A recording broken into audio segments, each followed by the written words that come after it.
Now, I'm a German pilot here, flying on Messerschmitt 109. This one has Richthoffen's markings on it. But if I saw an attack from a Hurricane or a Spitfire developing behind me, due to the engine that I got, which had direct fuel injection, it wasn't worried of negative G. So my immediate evasive action would be just to stick my nose straight down as fast as I could and accelerate away. And you see, I'm behind him about to shoot him down, and he does that.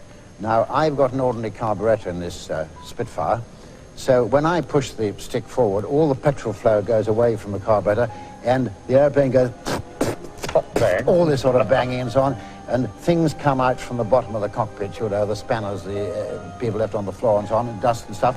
So that is no good. Now, what we evolved was somehow we got to keep the gravy in the carburetor, you know, and so we used to do a half roll like that to keep the negative G, which meant you were going down with your back to him and then roll round and hope that you were in behind that him. you could see him. Now, usually, of course, he was way about running like a lamplighter, you know, you couldn't get him, but we did discover, and Bob says that if you saw him and stayed behind him, although you weren't anywhere near him, that he pulled out of the dive rather early, and then you could do that across him, get behind him again. Cut the corner. And do it.